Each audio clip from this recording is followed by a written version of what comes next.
For more than 20 years, I've traveled the world to communities both large and small.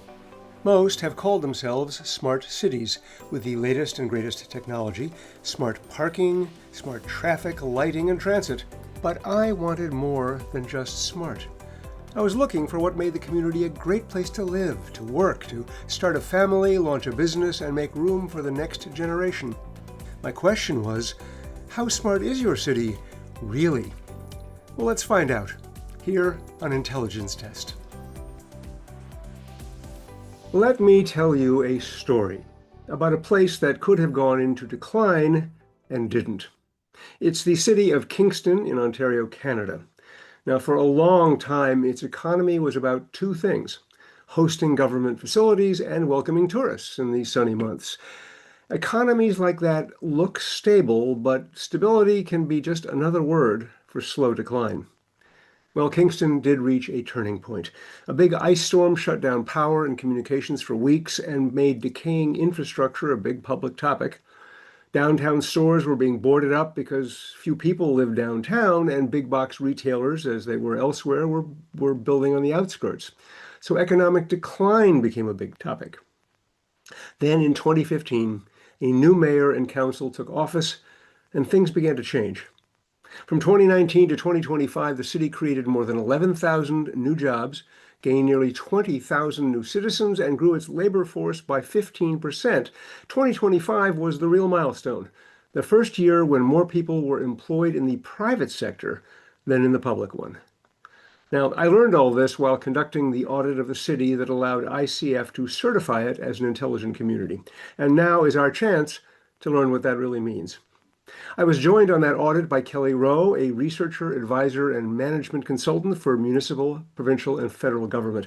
ICF is lucky to have her as one of our community auditors.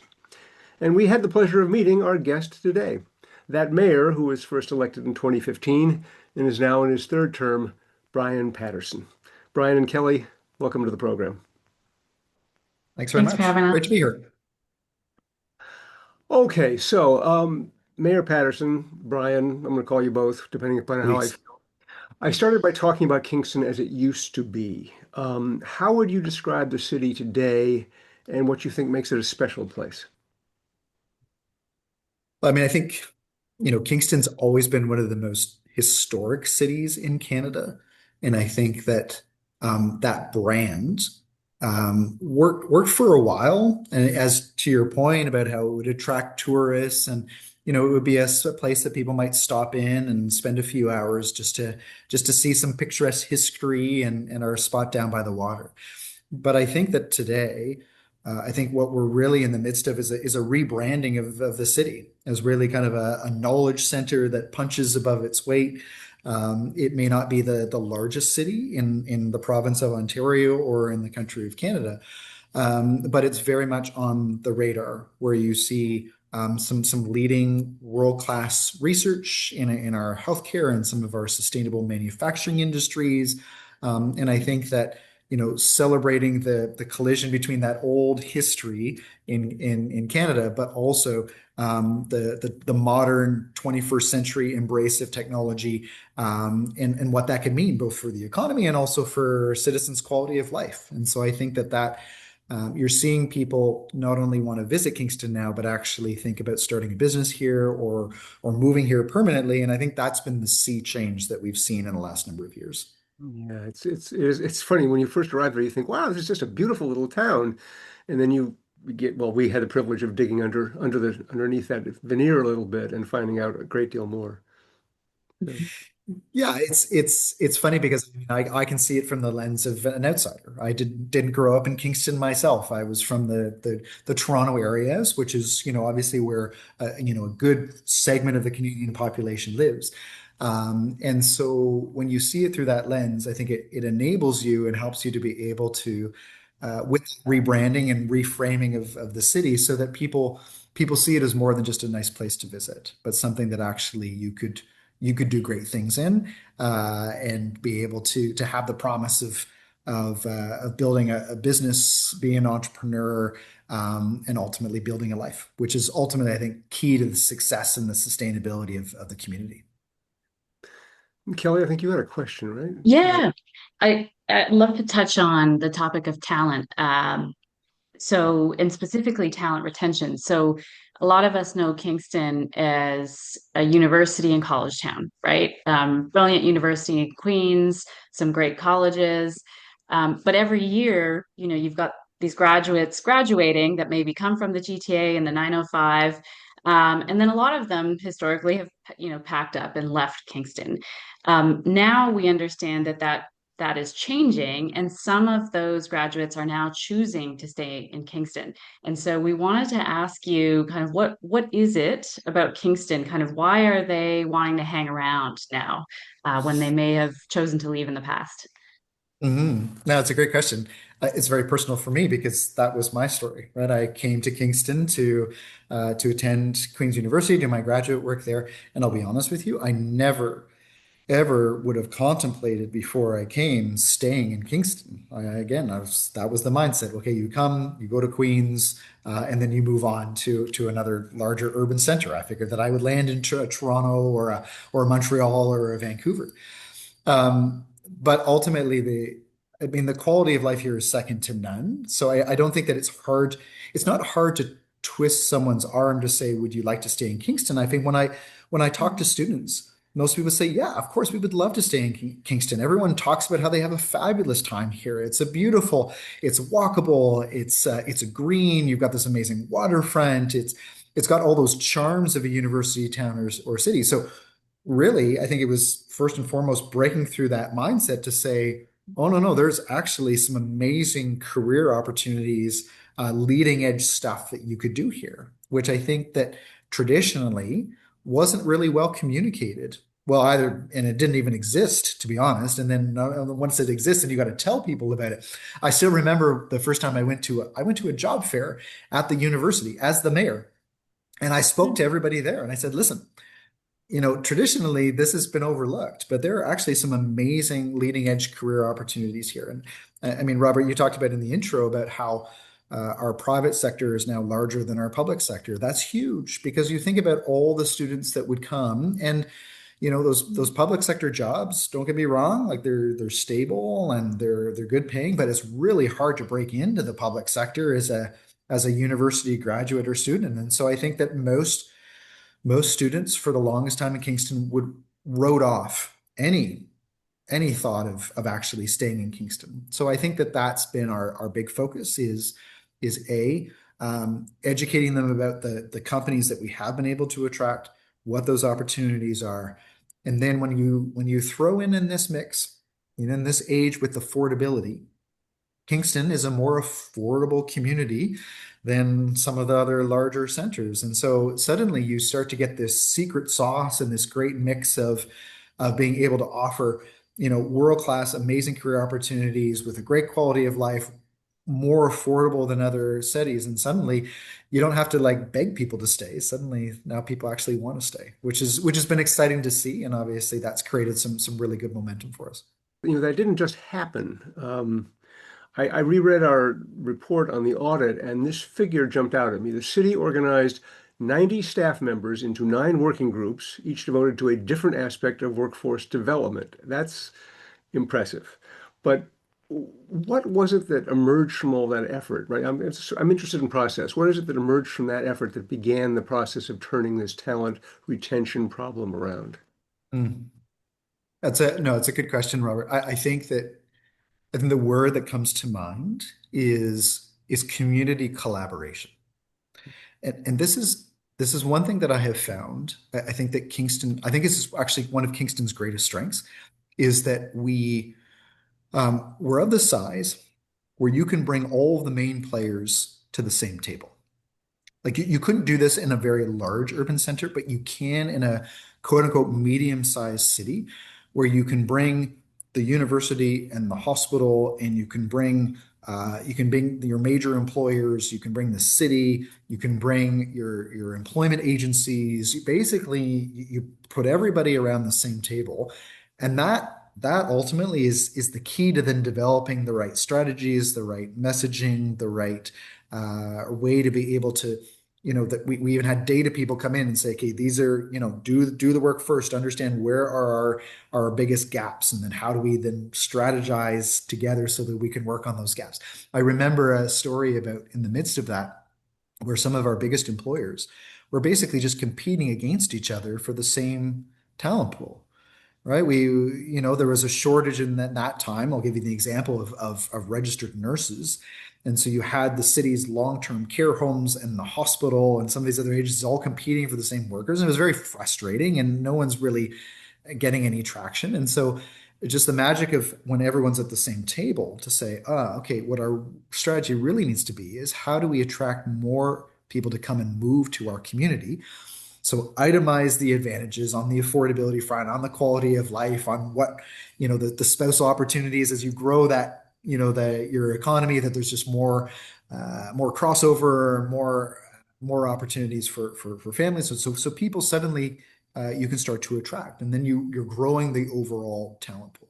So I think, Robert, your comment on process was really, it's not rocket science to me. It's putting everybody in the same table and having them talk to each other, and then be able to compare notes and be able to see, okay, these are where areas where we can collaborate, and then from that launched what I thought was a really successful campaign, Possible Made Here, where we basically were able to attract large numbers of people from across the province of Ontario and beyond, to be able to fill some of those skill gaps that we saw here.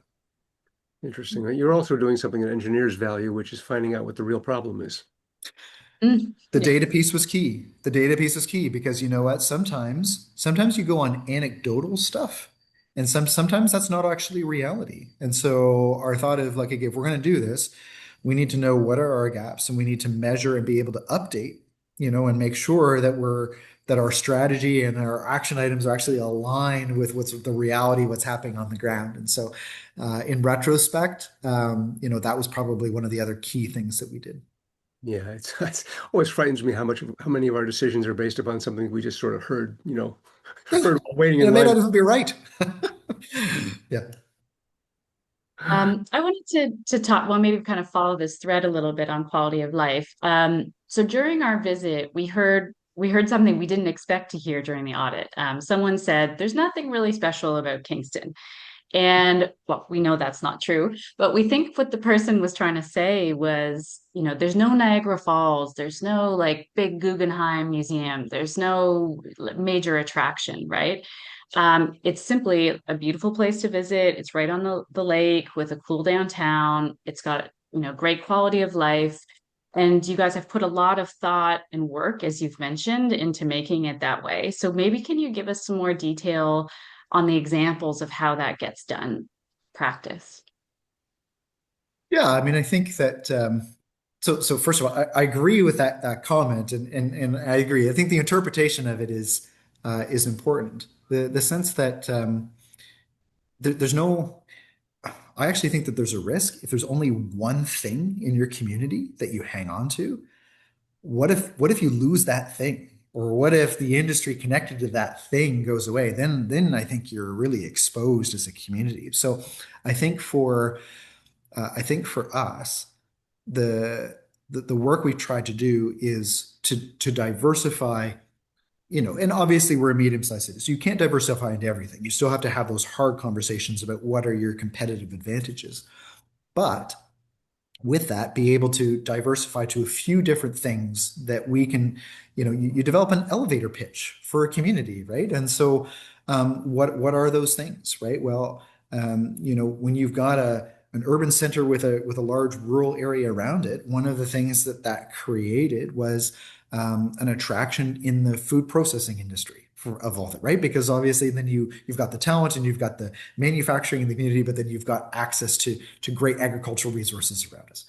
On sustainable manufacturing, like there's just something built into the ethos of Kingston. We're a very educated community. I think we have the highest number of PhDs per capita. They just I think an awareness, very very globally minded, which helps with a passion for sustainability. And so then companies that are in that space, they want to gravitate to that because they know they're going to be supported by the community and really fit into the strategic direction that we're going.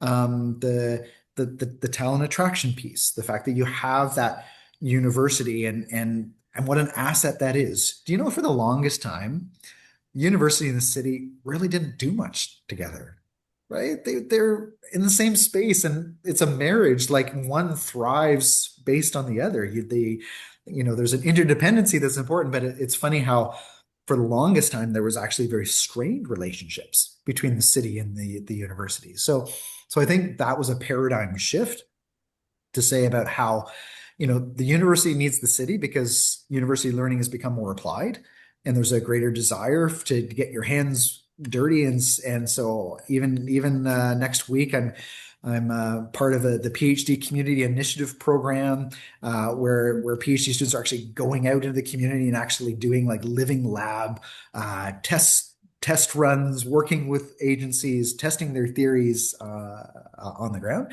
And at the same time, the city needs a university because that brings in talent, that allows us to attract these companies we would never otherwise be able to attract. So I think it's that. And then, we haven't forgotten the tourism piece, but here's our strategic piece. We have people come to visit, and that's the hook, but we don't leave it at the hook. Right. So capitalize on that wonderful energy and atmosphere that we have. So we still very much invest in the tourism industry, but we've learned to link that tourism piece into our broader thinking about then our manufacturing sectors. And so people can come in, they can enjoy a weekend, but then they can get exposed to some of the other things going on in the community. And then that leads to further conversations. So I think all those pieces together has created a bit of a secret sauce for us to be able to capitalize on those pieces. You're right. No one thing that makes this special about Kingston, but all those things together make it special. Absolutely. Yeah. That's really interesting. Well, actually, I'm going to talk about that in just a second. In pursuing a better future for Kingston, you've managed to handle also what I consider the downside of this, right? Because you're putting your community through a lot of changes, and more changes are coming, and people do not like change, and even when it's good for them, they don't like change. So how are you keeping enough of your citizens satisfied with the new Kingston that continues to evolve? Robert, that's $1 million question. That is really, really great because I will be honest with you. I think that the direction we've taken as a city is the best for the majority, but not everybody's been happy with it. You have a number of people that, maybe they were living in a larger center like Toronto, and they moved specifically to Kingston because they wanted a quiet, stable, predictable place that worked for them, not necessarily the best for the community as a whole, but ultimately is best for them. And so they're not big fans of change, right? And so I think, to be honest, I think it falls to leadership. And I think what I've seen that one of my key roles as mayor is to be able to communicate why change is good for all of us. I think if you can't do that, if you can't communicate why, then you're right. Then you lose the political support. And then when you lose the political support, then suddenly your whole strategy starts to fall apart. So I think for me, one of the most effective arguments for change that I've been able to present is that this is about creating opportunities for your kids and your grandkids right here in Kingston. Right? Because without that, you can be great and live in a wonderful community, but let's face it, your kids and community and your grandkids have no future here. So they're going to move away to another urban center, which isn't going to be necessarily the best for you. And you can kind of tell that's something that hits your heart, right? So to be able to say this is about the reason why we're working so hard to create clusters of economic activity and attract more businesses, right? Why are we doing this? To create opportunities for the kids that are already growing up in our community to have a future here. And that I find is something that resonates with people. That even if they're okay, that they have other people in their family and their lives that understand that, yeah, that for their dad to stay in Kingston, they've got to be able to find something that would give them a future. And so I think that ultimately, if you can communicate that change and be able to point to the benefits of that I think is the key to shifting that narrative that change, yeah, you have to be real. Change sometimes can go through difficult phases, and we've got cranes and construction, and not everyone loves that. But you point to the vision You say this is what we're going to have on the other side of that, and I think that helps to build that the support that you need to make the decisions you have to make. I had a friend who was on the member of council in a neighboring city, in a small city, and he ran the athletic program. That was his thing, and he would always get these complaints from some of his usually older neighbors saying, "Why are you spending all this money on recreation? Why are you doing that?" And his stock answer after a while became, "Well, how do you feel about the value of your home? Mm. Because if the recreation programs go away, I can guarantee you that you're going to see it go down." And the guy's like, "No, no, it won't." Okay. Okay. So good. So good. Anyway, my takeaway, I mean, we spent 2 wonderful days there, very intensive, saw a lot, learned a lot. My takeaway from the audit was that economic and community development in Kingston has evolved this amazingly rich network of connections among the people, among groups, activities, organizations. I remember being stunned by hearing your tourism office leader say, "Well, we've decided that tourism is basically about helping the people in our community. We want tourism to be something that's a net positive for the people who live here." I've never heard that before. So I was told, I mean, here's another example. I was told the city uses the vibe of its film and music industry to recruit inward investment. Another story described executives visiting Kingston as part of their multi-city site selection, going to dinner downtown, visiting cultural sites, and then, the leader of the group team saying, "Oh, this is it. This is the place to locate." So all of that is amazing. My question is about the future. How do you sustain that intensity of connection, that rich network, as your community keeps growing? Because it is growing and is going to continue to grow. Mm. You know what? I think what comes to mind is that we've built it. It has to, you have to keep working at it. You do. There's a natural inertia that I find that sometimes will send people off in their own individual directions. And so you have to be deliberate, you have to be intentional, you have to create the forums and the spaces to continually bring people together to work together toward those common visions. And I think I think you have to remind people of the successes of the past because people forget. And so I think that so we remind of the success, not that we live in the past, but we point to the successes that we've seen, and then we use that as momentum to be able to say, okay, this is why we keep doing what we're doing. And ultimately, you know, uh, I've been in this role long enough to know that in a year, there's a challenge, a new challenge, or a new opportunity that you never saw coming the year earlier. And so, I think ultimately, it's always new and it's always fresh because when you bring people together, there's always something new to address, whether it's a problem or an opportunity. So I think that if we can just build that into the culture of the city, I mean, culture takes a long time to build.